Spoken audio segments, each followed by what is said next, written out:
Why is it that no matter how much you make, there's never anything left over for an emergency fund?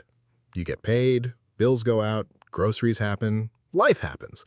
And by the time you look up, your checking account's sitting at 40 bucks again, 3 days before payday, with $0 saved for the thing that's actually going to blindside you. The flat tire, the ER copay, the day your fridge just dies. Sound familiar? Here's the thing nobody tells you. It's not that you don't earn enough.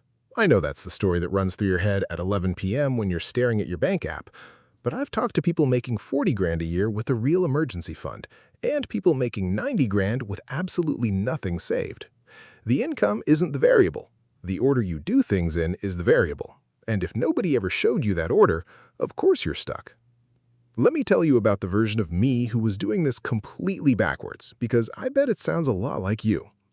I used to pay every single bill first. Rent, car, phone, subscriptions, groceries, and then whatever was left at the end of the month, that was supposed to become savings.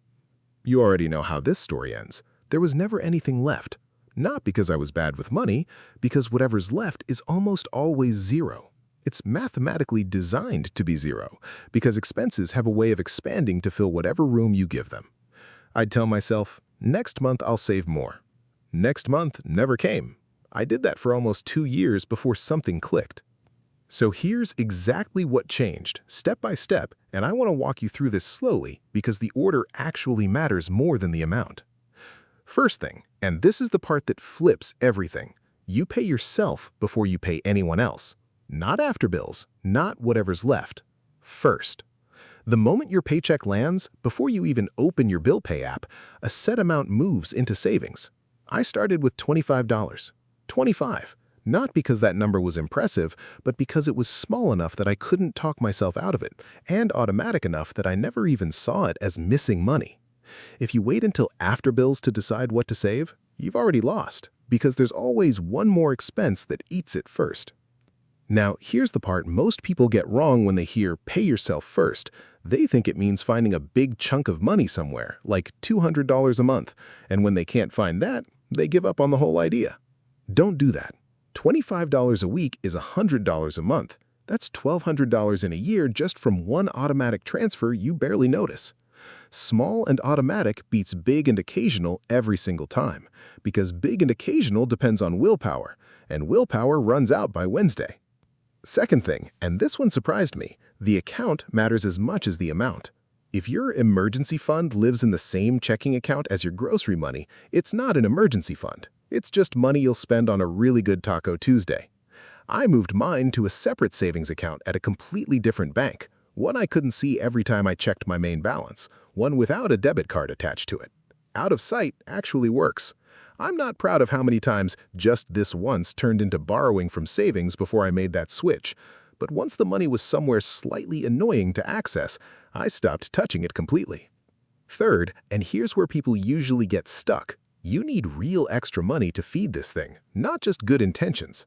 So before you even set the automatic transfer, go find one specific expense to cut. Not spend less on everything, because that's too vague to actually happen. One specific thing. For me, it was a streaming subscription I was paying $12 a month and hadn't opened in 4 months.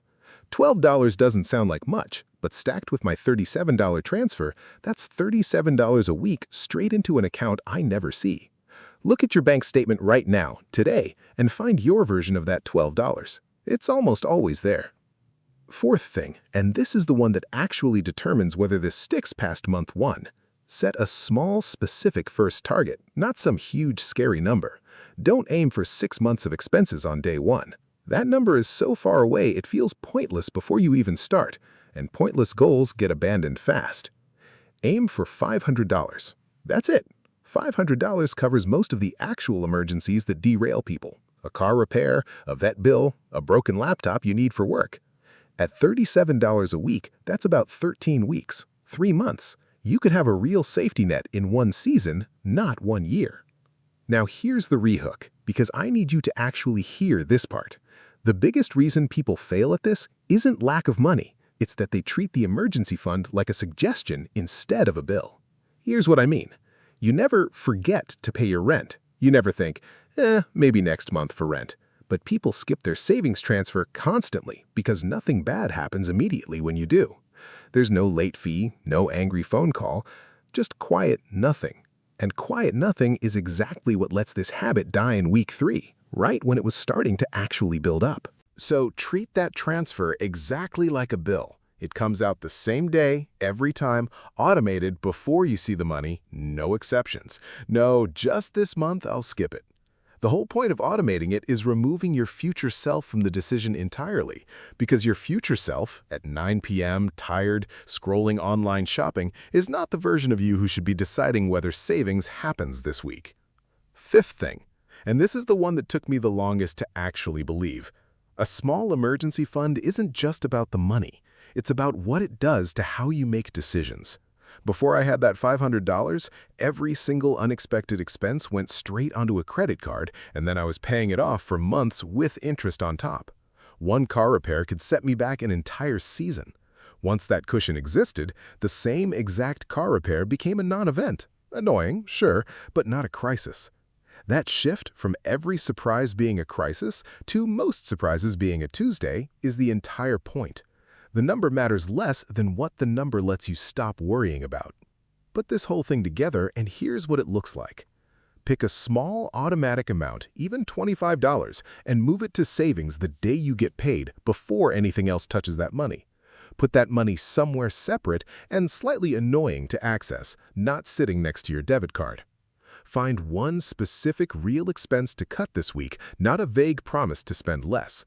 Set your first target at $500, not 6 months of expenses, so the goal feels reachable instead of impossible. And treat the transfer like a bill you never skip, because the automation is what saves you when motivation doesn't show up.